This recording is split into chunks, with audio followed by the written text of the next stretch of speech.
everyone, I'm Arlene Dickinson. Thanks for joining me on my podcast. I have been a longtime partner of TELUS because I value the support they provide to both local businesses and entrepreneurs. Recently, TELUS launched Stand With Owners. It's an initiative that's targeted to support Canadian small businesses during COVID-19 because now more than ever, we could all use a bit of help. And that's why TELUS and I have partnered to provide all of my listeners with an exclusive limited time offer. Right now, if you bring your business to TELUS, you can receive 20% off a mobility plan for business, and you also get the first 3 months free. That's right, free. Visit TELUS.com/reinvention to redeem this offer. You know when you know somebody and you have a bunch of conversations, but you never really have had that deep life conversation? Well, that's my experience with this week's guest on the show, Alicia Cuthbert. I've spoken to her before and I thought we were friends, but now we are bonded forever. Our conversation really lifted me up and made me think hard. Take a listen.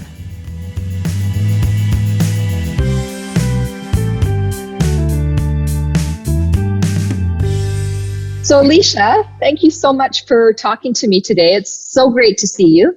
Oh, Arlene, thank you for inviting me. I'm just so pleased to be talking to you. Well, last time we saw each other was at a Grey Cup game, and you were pregnant at the time. And I think you were a little upset because we were all maybe imbibing of some alcohol and you weren't able to.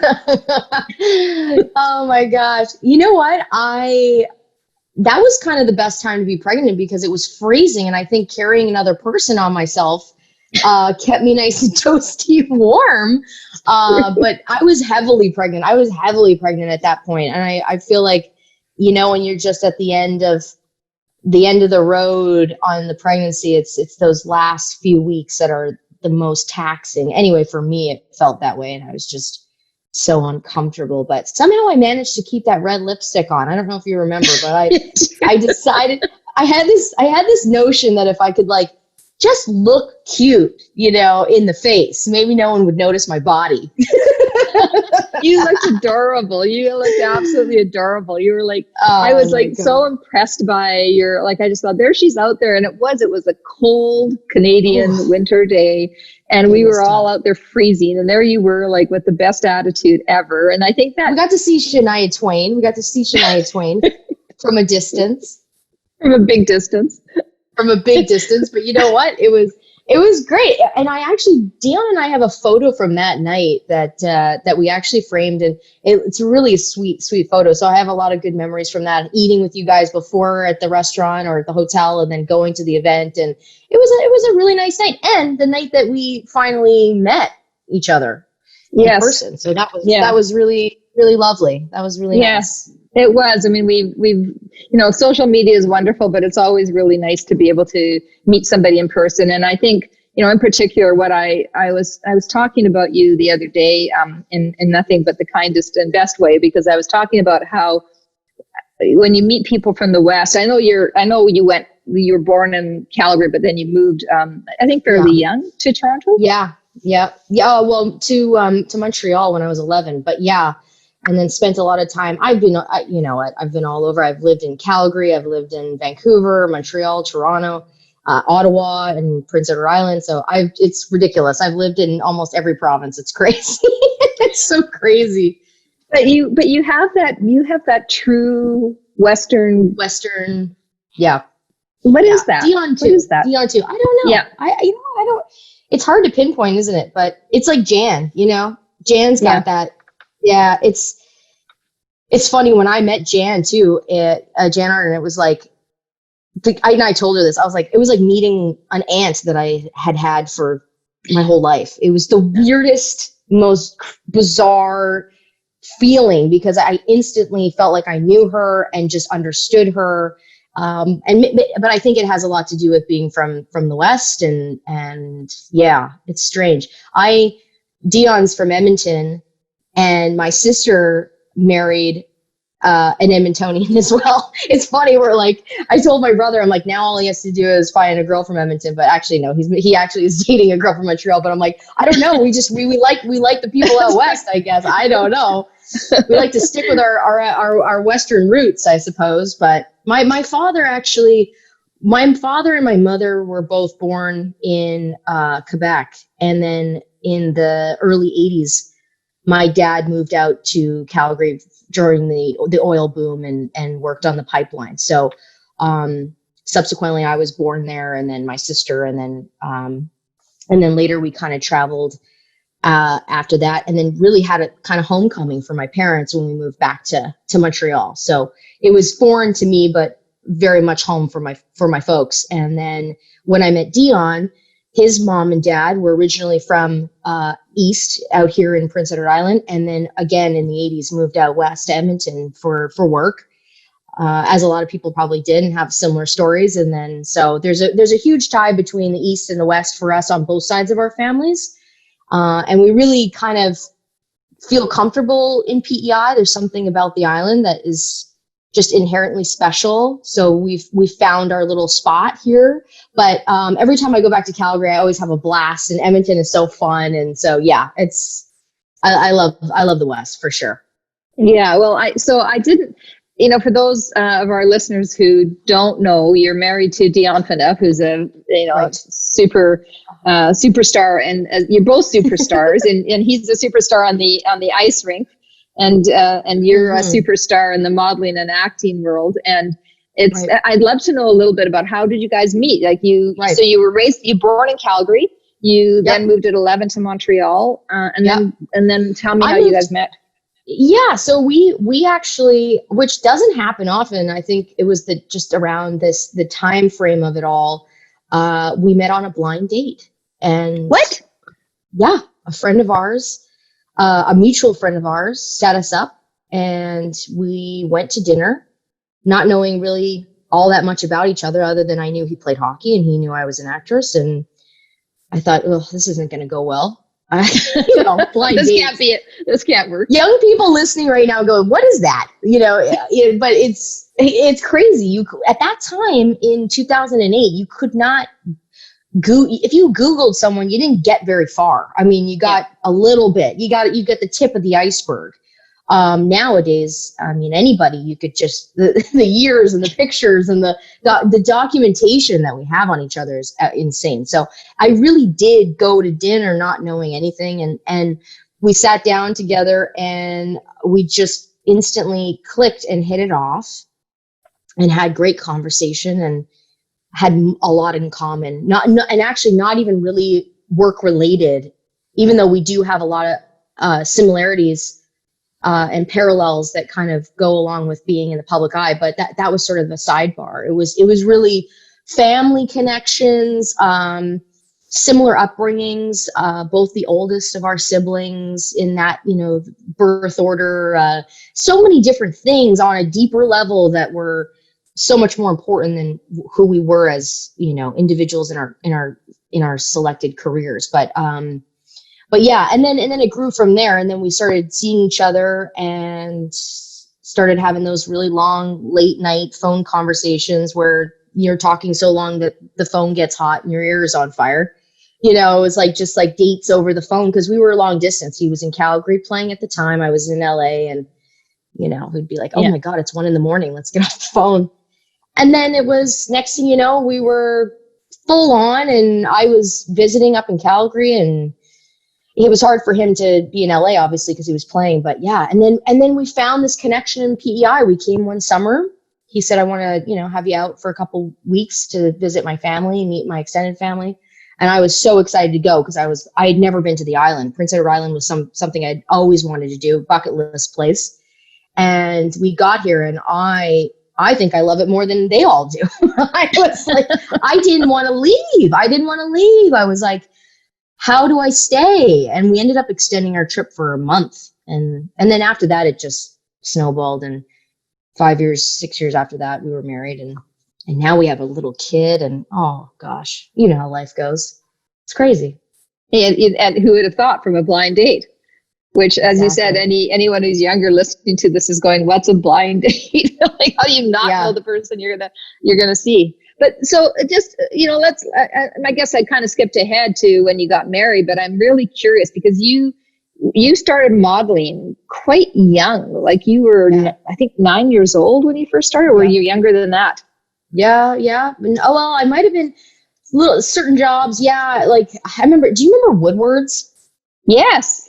Yeah. Okay. So I was a little I love child Woodward. model for, Woodward's catalogs. I mean, my mom still has the clippings. Again, younger listeners are going to go, what the hell is Woodward's? It was like a Zellers, or no, maybe more than, maybe it was like a Sears, or like a smaller version of like the Bay, maybe. Yeah. I don't know. But anyway, it was a department store. Yeah. Nonetheless. And so I was, yes, somehow, listen, the acting and the modeling all sort of fell in place in the most unusual way. It was sort of opportunity in front of my parents and myself, and just sort of taking it. It was kind of like the universe putting it in my peripheral, and it was a matter of, do I want to go there or do I not? And so even at a young age, and then so there were just people that kind of came in early on into my life, like a casting director who was like, hey, she's a cutie. Would she be interested in, like those kind of people, where it just seems like haphazard. It just doesn't seem like very, very much, but it becomes the stepping stones to things that become bigger in your life.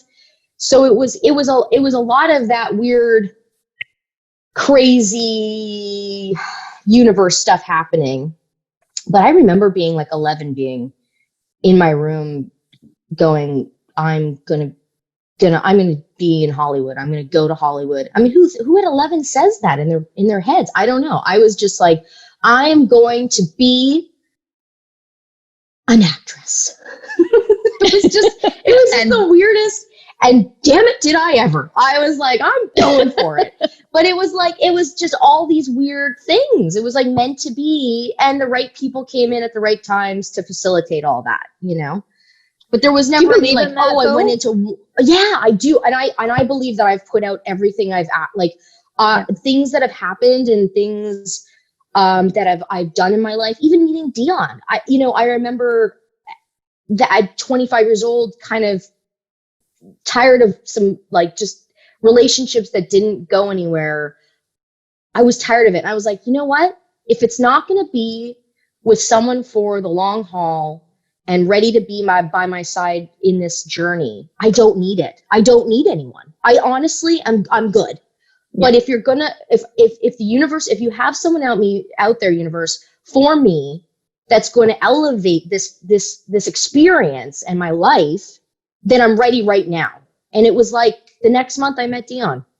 Like, that's telling crazy. You, everything that I've kind of put, I really do believe in that. I don't know, what is it? The secret? I do. I say, if you want it, start saying it, start speaking it, start living it. And I think it does. I think it really, you can manifest certain things. But maybe there's this weird thing where it was always going to be the journey and we just sort of speak it. I don't know. But listen, in my experience, I feel like I've put things out and I've seen them come to fruition, which is really strange. Really I believe in it too. Like in the book I wrote on reinvention, one of the things I say to people is, you can't really start reinventing yourself until you say it out loud, until you say, I'm going to go and do this thing. It's almost like it can't happen. If you just think it in your head, it's never going to go out there and be kind of grabbed by the universe is how I think about it. I used to be the kind of person that had a lot of grand ideas. Like, I did have a very, the sky was the limit for me, but my own physical self wouldn't let me get there all the way sometimes with certain things. When I honed in on something like acting or something, I would set my sights on it, I'd go for it. But Dion really helped me to go, listen, you said to her that, let's say so-and-so that you want to be a part of that charity. It's like, now you got to make the call and you got to go and do it. And you got to put it out there. You can't just talk it. And I'm like, you're right. And in LA, there's a lot of talk. Hey, let's go for lunch next week. And it never comes to fruition. Or like, hey, let's set up that meeting, Joe. And then it's like, no one sets up the meeting. It's like, you want to make things happen for yourself. You got to not just think them, you got to do them.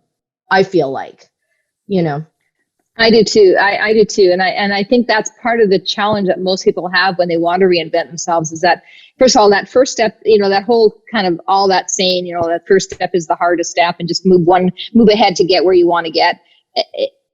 There's a reason that saying exists, because it's so true. It is that step forward into whatever it is you're trying to get to. And if you're not prepared to take the step forward, you'll never get there. Like you'll think about it forever and you'll never actually do it.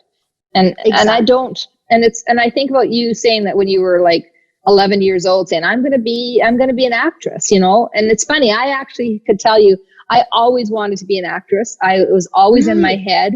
And I did not think, I just didn't have the courage that you just said. And maybe I just didn't have it. I just didn't have the ability to say, I'm going to go out and be that actress. And so I listen to you and I think, it just makes my heart sing to know that you, as that little girl, were, you had that dream and you said it, and then you pushed yourself into getting where you wanted to get. Because I think so many young girls in particular struggle to kind of see that they can be all the things they want to be. And I know, gosh, maybe, yeah. Don't you think so? Like, oh yeah. Yeah. And it seems so crazy when you're younger because you're not an adult. And I think for younger girls that are listening to this, you may get pushback from, listen, me at 11 years old, telling my parents that I want to move to Hollywood after high school, like, haha, yeah, right. Dream on. Yeah. But I didn't let that deter me. I thought, they don't know yet. They're going to see. They don't know yet, but they're going to see.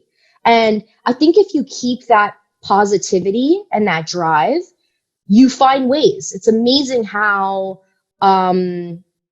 resourceful we can become when we really want to put all our energy into something, But you also were prepared to do the hard work. And I think that's the other thing that people sometimes don't realize. Like, there's no such, like, an overnight success. People go, well, I hadn't heard of Alicia until she did, Are You Afraid of the Dark? Or until, you did whatever, what any of the series or movies that you've been in. Right. And then you just came out of nowhere. Well, no, you actually were doing, like you say, catalog modeling. And I think you actually did foot modeling. Did you actually do football? Yeah, that was the Woodwards. That was the Woodwards. But yeah, it was like, a lot of people don't see the sacrifice. And I remember my mom saying something really interesting to me when I was younger, because I was then started the path to acting and really got my first job which was Are You Afraid of the Dark? But I ended up getting a series lead on an educational show in Canada called Popular Mechanics for Kids, alongside Jay Baruchel, who also became quite successful in his own right. And I was 15 years old. And I was in the, just starting, at the peak of high school and throughout that until my senior year.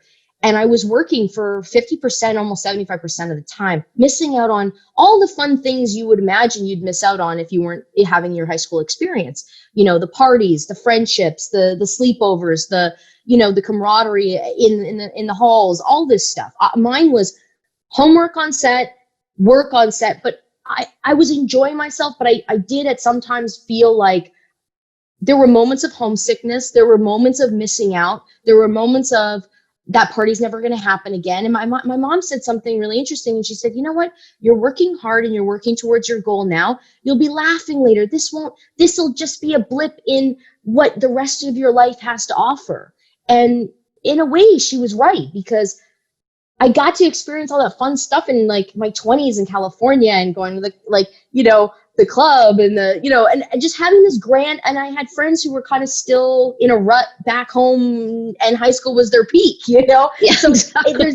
there's like a give and take of like, but nothing goes without hard work. Nothing goes without sacrifice. And I think that if you can, sometimes I've seen people let those things derail, and maybe those are the things that say to them, you know what, this is not really my passion, because if it was really my passion, I wouldn't be concerned about missing out on the things that I feel like I'm missing out on, Yeah, the hard work thing, the ability to put in the time and effort is so understated. And I find nowadays people want to have like instant success. I want to be I want to go like this. I want to be an Instagram star or a YouTube star or whatever. And they want this 15 minutes of fame is so misplaced and misguided in my view, because it is kind of like what you said about the peak of high school. It just made me smile because I remember in high school, I was like the mousy kid who never spoke to anybody. And I was always younger than everybody. And I was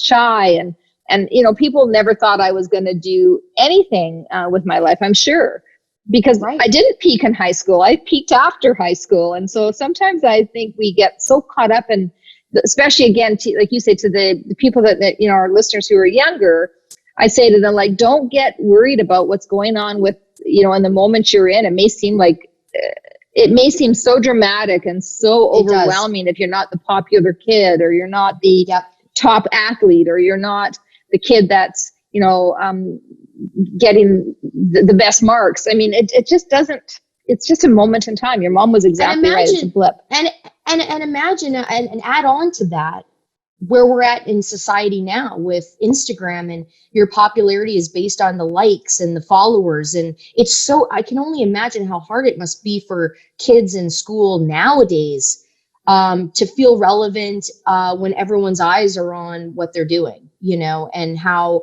people are judging them on these social platforms. It's ridiculous. It's not who we are. And also it's a false perception of who we are. I don't post an ugly photo of myself. I only post the nice photos. Like, but that's not reality. You know what I mean? And it took you 30 attempts to get the nice photo, right? Oh my God. And the amount of filters upon filters, like, let's be real. So it's not even a real, it's not even reality. So I hope people, like younger people listening, I feel their pain because I could see how hard it could be, especially now, but to not get hung up on that stuff, because like you said, after high school, after all these things, and you get out into the real world and you start your family, you start your career, it's like, that's where things sort of matter. You know, that's when you really enjoy life, I think. If you're the 15-year-old girl right now, or even, you know, a little bit older or younger, doesn't really matter. But if you're in that stage in your life and you're thinking about your future, and there's COVID going on, there's so much crisis happening in the world, all the political things that are happening, and you have the dream that you want to be an actress, or you want to be a business person, whatever it is, what's your advice to them? Because I think about the dream and the journey you've had, and I wonder how available that is anymore to you. It might be even more. It might be even more available. And every time it's funny, I had met an actress when I was younger, and I was sort of acting quite a bit in Canada, but I had just gotten to California, and I had run into an actress and, oh, what are you doing? Because I was like, oh, I'm a big fan. And she was like, well, what is it that you do? And I look young. I probably looked 12 at the time, but I was like, I'm an actress. And she goes, oh, you sure you want to do that? You sure you want to do that? And I was like, ooh, like it crushed me. Yeah. So I learned something really valuable, where it was like, you don't have the right to crush someone's dream, even though you don't know who they are, you know? So anytime I had anyone, male, female, come to me and say, I'm passionate about acting, I took it seriously, because I don't know their story. I don't know if they can or cannot act. I don't know their work. They could be the next Meryl Streep or Al Pacino for all I know. And my advice is always to, and it sounds ridiculous, but back then it was go to the phone book. But now it's like, Google agencies in your city or your major city. Like if you're in the outskirts of Ontario, check Toronto out. Look up, Google acting schools, acting agencies, and get yourself out there. Again, like anything else, it's not obtainable. It's just, you got to get out there, and you've got to research, and you've got to see where things are happening. You know, even go to casting directors. If an agency is not interested, get your pictures to casting directors. Google casting directors in Toronto or Montreal or Vancouver, even Calgary, and see who's casting these roles when movies or shows come to town. And I would say it's as simple as that. And in the meantime, maybe take some classes, maybe see what theater productions are in your local area. I would even print scripts up of movies that you love, and at home practice in the mirror. I mean, it's one of those things where there's so many ways you can stick to it and get to it, but you got to do it, right? Yeah. Well, Jan Arden talks about that a lot, and I've had very similar conversations with her around how, people think, you suddenly, somebody recognizes you and you're a star, or you don't have to do the hard work, and you really do. And I feel like when I think about my own career, and I think about what you just said about your career, the common thing there is persistence and tenacity. You need to have the persistence and you need to be willing to hear no a lot, because for every casting director that would say, hey, I want to audition you for a role, or I want to put you into a role, you probably had 100 that said, no, you're not the right fit for this role, or no, you're not the right person for this role. And it also can come down to something superficial, which is something also you got to take in stride. Especially as an actor, because yes, I mean, Jan with music, it's such a personal experience, and her music comes from her soul. And acting, there's only the jobs that you can kind of get, that you can kind of sink your teeth into. So along the way, there's so many that you don't get, so many rooms that you walk into and kind of bare your soul and say, here's my interpretation of this character. And then they go and they say, that's not what we see. And it's art, so it's relative. So I always thought to myself, I'm not going to take it personal. I'm going to go, did I prepare? Did I do my homework? Did I go in there and not make a fool of myself? And if I can hold my head up high and say that I did the best job I could do with the material, then if they like it, they like it. If they don't, they don't. I knew I could walk away with my head held high. And that got me through a lot of it flipped it. It flipped it for me, because I made it about my responsibility to it, as opposed to their responsibility to give me good feedback. So I remember, like, after auditions, it would be like, and let me tell you, I've had some bad auditions too, but that was on me. It was being not prepared. And so I always felt like it was my job to know it the best of my ability and to have a point of view on it, bring it and present it. And then my agents would call and go, how did it go? And I go, I did everything I could. And that was it. And they could call me back and go, you know what? They wanted someone with green eyes, not blue. And you're like, damn, that's really superficial. But at least I know maybe the casting director is like confident that if there's another project, that I'm not going to make a fool of her or him. And I'm someone they can rely on to give a good audition, So you never walk away, if you're prepared, you never walk away from a situation that's totally negative. Yeah. Well, you said, I want to go back to something you said that is kind of sticking with me, about how you don't want to let people tell you that, like, temper your dreams, or tell you shouldn't, or that you can't, or do you really want to be an actress? Are you sure? I mean, I call those people frenemies. They're generally friends that say that to you. Like, I find I have friends, like, it's always the people that I'm closest to that will tell me that why I shouldn't do something. And it's the people who don't have a preconceived notion of me that are actually more encouraging to me to say, yes, you can do something that you dream to do. And so, these frenemies, these people that I think are my friends, can sometimes turn into my worst enemies, because they're the ones that are basically saying, oh, Arlene, do you really want to do that? Or do you think you can? Or, aren't you too this or that? And so I listen to them because, hey, they're my friends, and they wouldn't lie to me, but really, I think a little bit of it is they're telling you that because they're maybe a little jealous. They're feeling it. It's their projection onto you. You ever have that where you start looking good? Let's say you start like on a diet and you start losing weight, or you're working out and you start looking good, and you've got that friend that goes, oh, you're looking a little like sickly, or like, or like you should, are you eating enough? Are you not eating? Are you like, it's one of those things where they don't want to, but then when like you're not looking your best, they're like, you look fantastic. What have you been doing? But that's really caused a lot of like weird like body dysmorphia with me, because I'm like, times that I've looked really not as great, I feel like I was like really believing the group, going, hey, I'm looking pretty good. Like, and I was like, oh, actually, no, I'm not. Or that you're like, oh, you know, you're looking fit, and then someone's like, oh, you're built like your father, you know, like, oh, that's why you're looking like. I'm like, dude, no, I've just been in the gym every morning, like just working on my fitness. It's funny, people will project their own insecurities onto you, or project their fear and resentment and jealousy. It's really hard to compliment if you're not in a good place. And a lot of people are not in a really good place, you know, which is kind of sad. It's upsetting.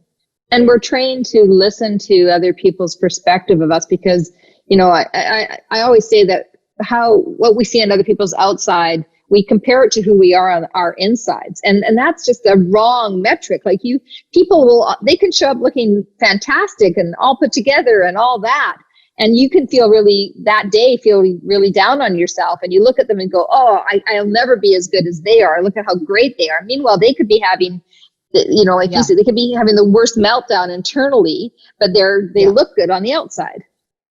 Yeah, it's funny. I had and you never know what people are going through. You never know. I had a very bizarre situation happen where I had someone who works with me, close with me, in a meeting once, about, it was career based. It was work related. But someone who works closely with me, and we had an amazing meeting. It was like 5 or 6 of us. And I found out 2 years later that his dad had died that day. Really? And I thought, wow. How did he end up at the meeting? How did he keep it so together? And was he together? Was I even aware of like how he was feeling? Did I even care in that moment? Was I blind to the fact that he might have been sad? Like, where was my consciousness? Like, it just made me first of all, it made me really sad. And it made me open my eyes to like less internally at some of these things, and a little bit more open to seeing what's feeling the room. You know what I mean? Like just being a little bit more aware. And sometimes you can't read it. And I don't like blame myself, but at the same time I was like, where was I? And I mean, this is someone close to me. And so it was an interesting eye opener, and it was a big lesson, you know. I think empathy is it is a bit of a lost art, especially now that we're more distant from each other. It's hard to, you know, over Zoom or Teams or whatever you're on, or phone calls or at a distance. Sometimes that empathy and that ability to really understand what people are going through, it gets lost because it's so one-dimensional, right? We don't see the same body language. We don't really kind of see the environment the person's in, and it's easy to kind of lose sight of what others are going through. And I think as you talk to people, like I've found when I think about what's happening with the, you know, pandemic and how people are thinking and feeling right now, there's a lot of depression happening out there right now. I see that. Yeah, I'm here. Yeah, you hear it on the news. You see it. It's really showing its face in a really aggressive way. And why do you think that is? Do you think people are just becoming a little bit more introverted because we can't be with each other? We're a species that, like, if you read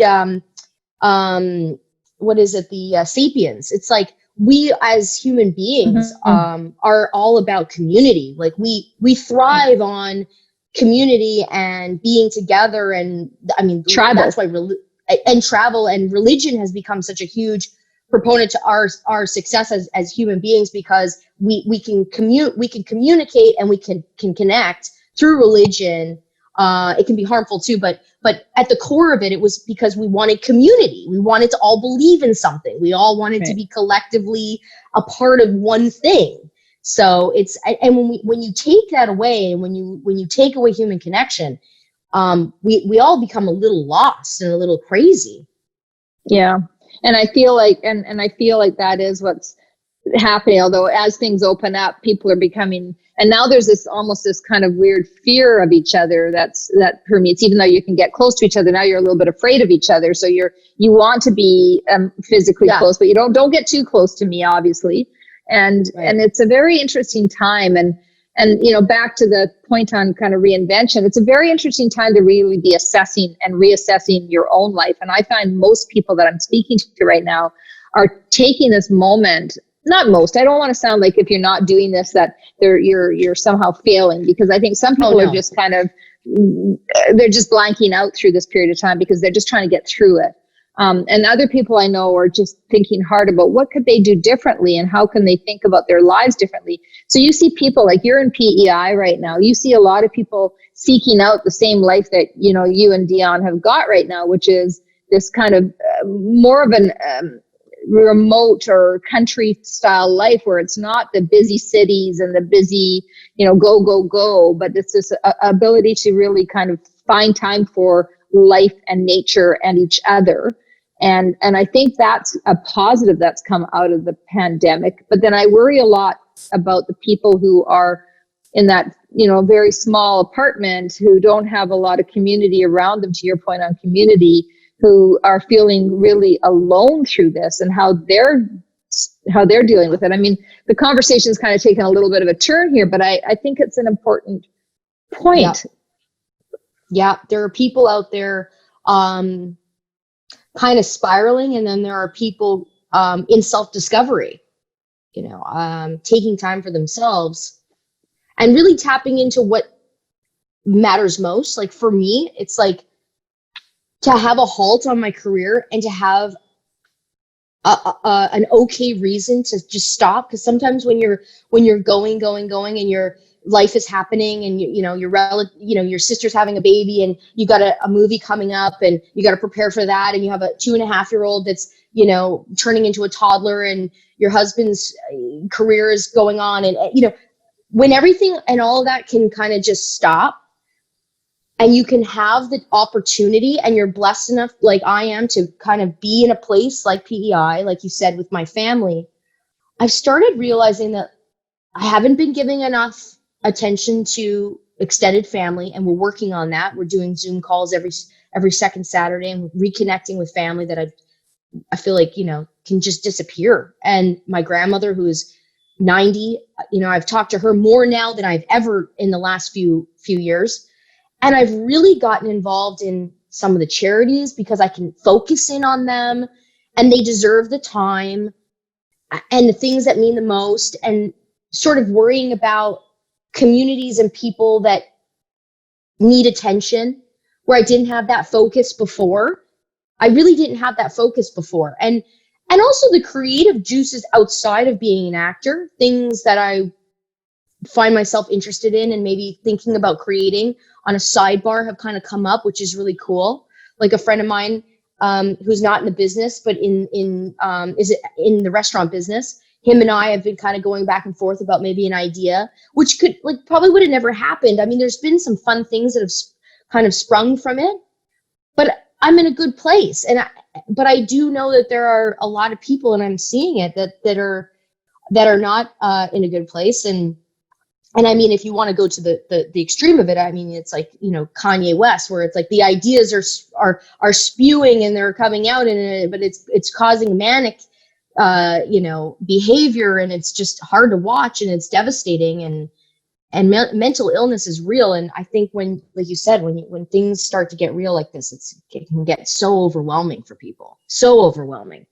Yeah, and especially when it's on display like that, where there's a persona that is, has the stage that he has and suffers from mental illness the way he does. I think it can just all it's amplified and misunderstood, and it's very hard for everybody. I mean, you're in the public eye, what it's like to have people constantly looking at everything you're saying and doing, and judging you constantly for whatever it is. And so it's very hard when you're in the public eye and you have a very curated social media game, as you said, making sure your pictures are right, or making sure that even still, and even when they are, it's bad. It's like you can't win. You can't win on it. No. And you can't be everything to everybody. You're not tall enough. You're not skinny enough. You're not pretty enough. You're aging. That's my favorite. That is actually my favorite one, where I almost want to jump through my phone and be like, did you think that because I was in films and on television that I was not going to age like everyone else? Like, did you just think that I was going to stick at 18 and never get old. Like, I'll post a photo and of course you see I'm not big on all the comments, but sometimes it'll be like, it'll pop up pretty quick and it'll just be this one person or, someone who will just say, really pretty, but I wish you didn't age or something. And you're just like, I wish you weren't getting old. And I was just like, God, like, in what universe did you think that I wasn't going to age like everyone else? I did not sign a contract with the devil. I'm not like I'm going to age like everybody else. And it's hard enough kind of navigating that as a human being, let alone having other people be disappointed in your age and being disappointed in how you're progressing in life. I'm starting to see sort of, for the first time, luckily my mom has beautiful skin, and I think I've gotten away with it just because she's good genes, but she's, beautiful. And my skin, I'm starting to realize, I'm starting to see the lines and the this and the that. And I'm just like, you got to get to a place where you got to be happy about it. You know what I mean? You can't keep trying to reverse the clock, no matter what anyone tries to tell you. And it's just reality. Well, two things I want to say, because although we're not going to share the video, you look, I think you look fantastic. I really, and I'm not just saying that, Alicia, because you get, I know it's easy to say, but it's actually really true. It's the first thing I thought how young you looked.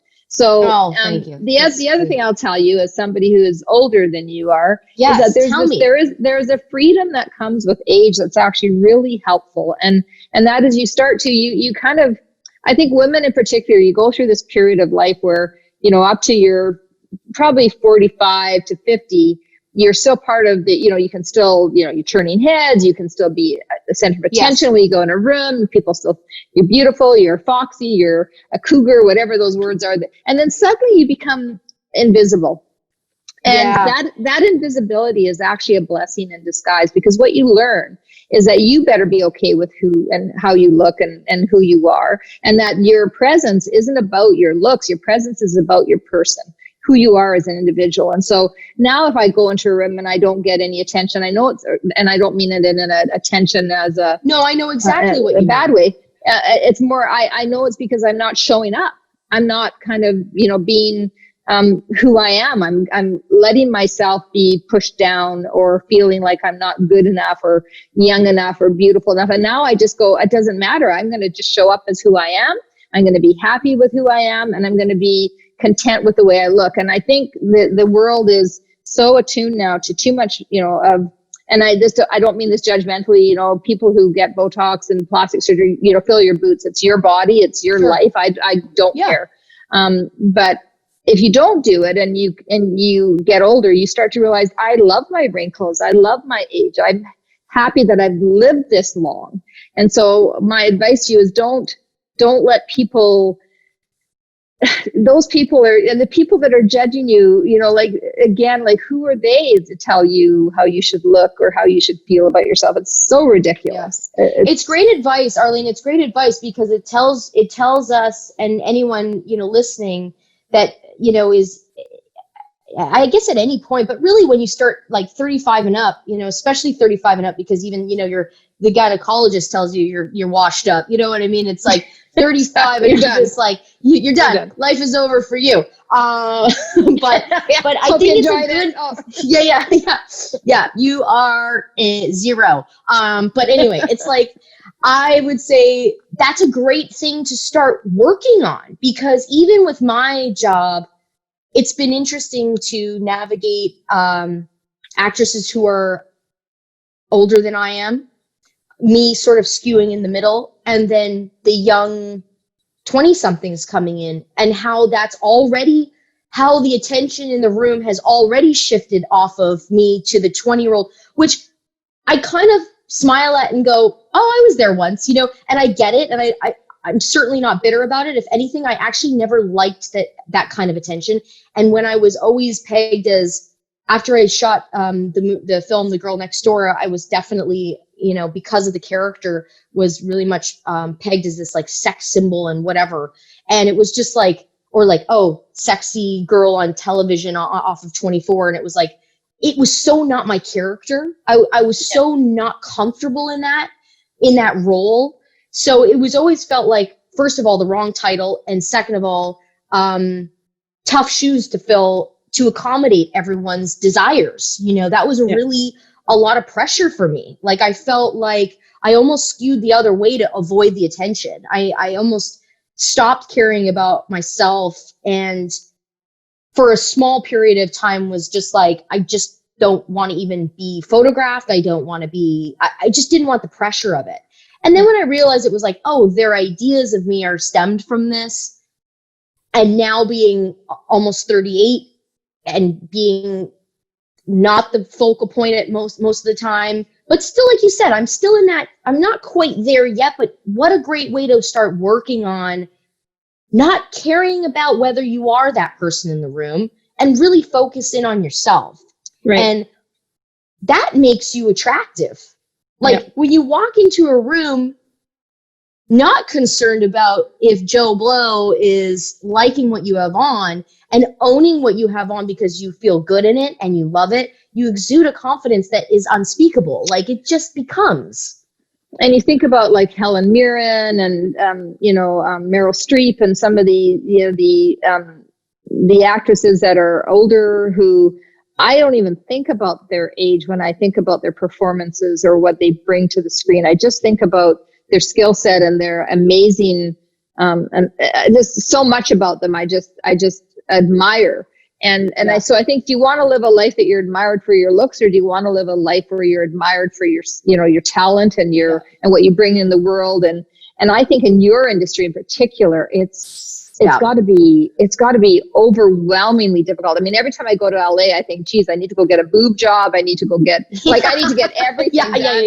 But you know what they always say? You know what they always say about California is like, the two hottest girls in your town, whether it was like in the outskirts of any big city, they all end up in LA. So you've got all the women that were the two best looking in all of the world. City, they all land in California. But I'll say this about our industry and about film and about television is that I think what's really great is that we're moving in a direction where we're seeing different faces, especially in women. Like, we're not meant to be, we're telling stories about women and hopefully going to continue in that direction, telling stories of women of all ages.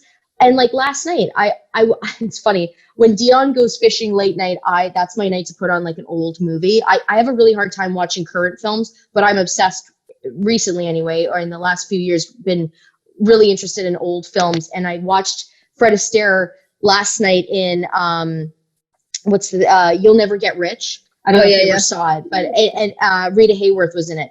And I mean, there was such a pressure to be the most beautiful, and every shot, every scene, every angle had to be perfection. Perfect, cheesecloth, lashes, coiffed hair, like just the perfect woman every time. And as the narrative changes, I think people are starting to see what women really look like, and how this is not the standard. This is not real life. And so Hollywood, I think, is adjusting, thankfully, and it's becoming a lot more colorful and just moving in a different direction, which is good. We've come a long way from the 40s. we have, and we haven't come, but we still haven't come far enough. And I think that's, I guess the industry does definitely need to continue to reinvent itself, because it has been, I mean, listen, I'm on television, as you know, and on TV, it's, as an older woman on television, I actually want to grab all the younger women I see and say, stop trying to get the men to look at you, and start trying to get people to pay attention to who you are and what you're saying. Yep. When you do that, when you stop trying to, whatever you're trying to do to get the wrong kind of attention, that's so fleeting. It's so fleeting. It ends so quickly. It is.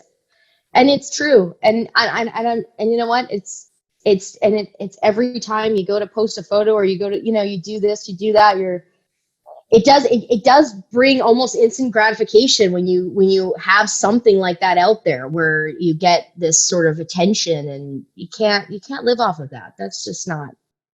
Well, it's not real. You can't. You can live off of. You can feed off of it. You can feed off of it. That's right. Yeah, you can feed off of it, but it's the wrong diet to have, because that food isn't available for very long in your life. I mean, it's bad metaphor, but I do think it can. No, you're right. It's interesting to look back on it, and I've said this a million times, and I'll say it again, but I don't know. Every time I look at old pictures of myself, I think, what on earth was I thinking that I was? Me too. Me too. Like not good enough, or not pretty enough, or not thin enough, or not this. I've read your posts. I've read your posts like that, and it resonated so much with me, and that's why I said, like, I feel like, gosh, do I have this like body dysmorphia where I think that I look a certain way and I don't? Like, do I not have any concept of who I am as a person and what I look like? It's crazy. I look back and I'm like, what? And I remember, you know what, when we were shooting Happy Endings, I remember getting a little bit of pressure from the studio being like, lose some weight, and which isn't uncommon. And it was one of those things where it would be good. It would be good for your career. It would be good for this. It would be good for that. You'd look better. And I look back at photos from then, that was 7 years ago. And I went, first of all, I was wearing a size 0. So what do you want me to be, a 00? And which I haven't been in a 0 in a long time, but I was in a 0. And I recently, from another cast member, got a photograph of me and the two of us together. And I was like, my jaw almost hit the floor. I was so thin. And I was like, I was thinking here, I was like, I needed to lose more weight. It's crazy to me that I just... And that's going to continue on throughout the rest of your life now, as you age and you look back on that. You're going to, and I don't know how to help people see that, but and just to again come back to reinvention, you cannot reinvent yourself if you don't see yourself in a certain way. If you allow yourself to see, if you can't allow yourself to believe that you can be more, you never will be. And so whether it's a physical way you see yourself, or how you manifest yourself in terms of how you show up with your thinking and your ideas, how you believe in yourself, these things are all kind of circling around ourselves. And maybe, I'm dealing with my mom who's 89, and she's quite ill, and I've been dealing with her a lot lately. And I'll tell you, Alicia, like, as I think about my mom's age and my generation and your generation, I can tell you that as you age, you can see yourself more and more in your parents and your elders, and right? And you start to go, wow, this is such a small period of time we're on this world for. And right? So we've got to be better with ourselves. We've got to be kinder to ourselves. Oh, yeah, it's so true. I actually had that thought recently too. And I was like, gosh, like, it's like a blip. Like, it's so short. And for some, it's even shorter. You look at your mom, and that's, God willing, I can, we get to that point. But it's also too, like, preparing and hoping also to have some sort of plan too for myself at that point, and really having some stuff, in place. I'm starting to realize that, like, it's my responsibility, not my kid's responsibility. Like, or I don't want it to be my kid's responsibility. I want to know where I want to be and how I want to be, depending on how things go, so a lot of order in that, but just to be a little bit more self-aware. I think that's, and I really love the idea of me working on the idea of it about being me, and not about, the attention that grabs when you walk into a room. I love that advice. I think that's just great, because I already see it happening, and I already feel it. So it's been, I haven't had to have an issue with it, but it's just sort of like to remind yourself, it's not about any of that. You know what I mean? And for people that are listening, it's about how you feel inside. It's not about the exterior. Well, as you kind of navigate, I mean, I've taken up tons of your time, but I feel like I could talk to you forever, because as you think about life, as we think about the next the next short while. And I think, mankind is basically reinventing itself, and I know I'm trying really hard to think differently about how I treat people, and try to think differently about kind of listening. But most importantly, I think it's these types of conversations that ground me, that help me to understand that there is more to this life than, as you said, than how we look, or, kind of our jobs, followers, how many likes, how many, oh yeah. It's been hard too, to come up as an actor without it and to have to adapt to it. That's also been a reinvention of sorts for myself, because there was a time when we were doing 24 and we had a lot of success doing that, and then trying, I remember, to avoid, Twitter, and trying to just wait as long as I could not to get on Instagram, and then just couldn't avoid it. And then went, okay, now how do I express myself without exposing too much of myself? Has been a challenge. It has been a challenge, because I actually don't really roll that way, and I haven't. It's always been about the work, and I always thought myself as a person was sort of just basic, really. A simple girl with, loves family and loves just being on the island, and I have my hobbies and outside of acting, whether that's painting or gardening or whatever, boring stuff, in my opinion. It's just things that I really like. And it was just like, wow, I go from having to now work on expressing that and making that entertaining for everyone. It's been interesting. Well, I think from my perspective and looking at you, it's interesting that you call it simple. I think of it as grounded. I feel like you're a very grounded human. I feel like you don't get caught up in the trappings of wealth, or the trappings of fame, or the trappings of, because you live a very high profile life, as does your husband. But yet here you are, you're finding satisfaction in simplicity, and you're finding satisfaction in being grounded with your family and reaching back out to, your extended family now. And you're finding that, what really matters is actually the very basic things. And so I don't see it as anything other than very endearing. And I think it's very vulnerable, because there isn't enough vulnerability. People are so afraid to admit that, hey, I got up today and I went gardening. I didn't go to, a fancy dinner at a fancy event, or I didn't, I didn't get my picture taken out front of, Catch Restaurant in Los Angeles. There's nights for that, but I don't, that's not my day to day. It's really, like, I look at the Kardashians, and without any judgment, it's more just, I see just the tremendous amount of work and effort that Pressure. Lifestyle takes, and the toll that has to take, to look good and to have, full hair and makeup 24/7 for all of our enjoyment, We're the ones buying into it. We're the ones watching it. We're the ones, if we don't get a new picture, we're like, where are they? It's, we drive it. So I just see I can't imagine. I couldn't do it at that level. I know I couldn't.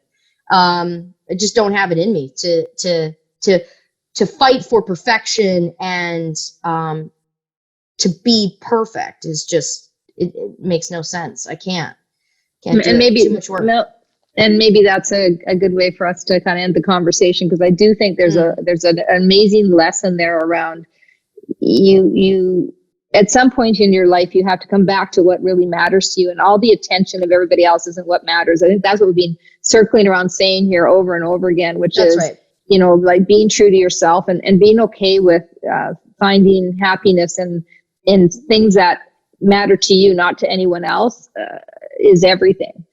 It's everything. You'll find great joy in things that you are passionate about, instead of the things that you think everyone else is passionate about, or expects you to be passionate, or expects you to be passionate about. What do you mean? Like, exactly. I expect she should be this sort of person. So is there any final thing you want to add to the conversation before we sign off, around any advice you want to give, or anything special right now that you're thinking about?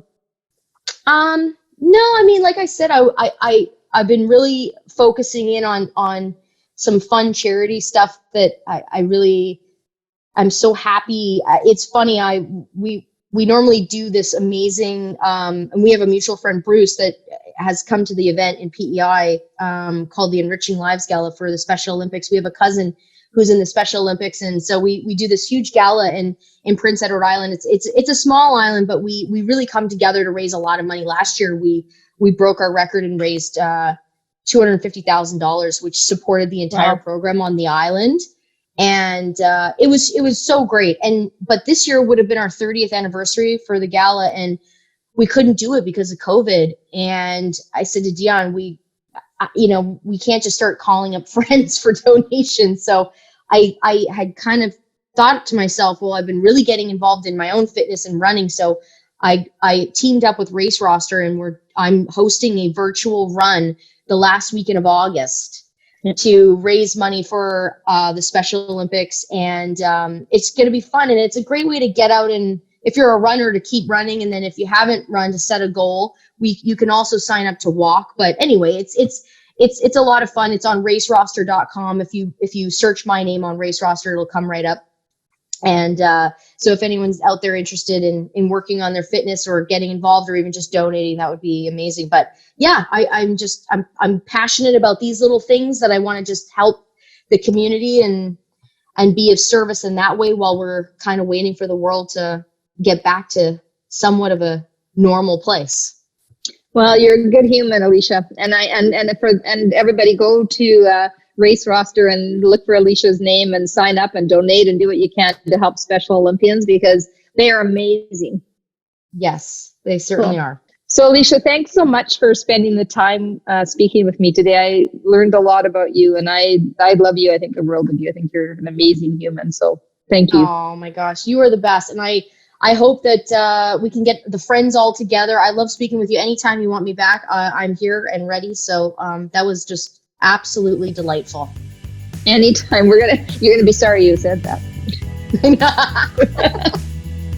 It's reassuring to me when somebody as beautiful, smart, and talented as Alicia is ready to admit that she too faces challenges with body image and her self-assurance. You know, we all have to look ourselves in the mirror and figure out what our values are and strive to live them no matter what's going on around us. The parties, the events, the expectations other people put on us. You can't reinvent yourself unless you can be true to yourself. Alicia, thank you so much for sharing yourself with us and for having such a wonderful conversation about life. Stay safe and stay human. Thanks very much for listening. This podcast is made possible by the great folks at Venture Communications. Thanks to our engineers, writers, producers, and all the folks who work really hard to bring you these great stories of reinventions each and every week.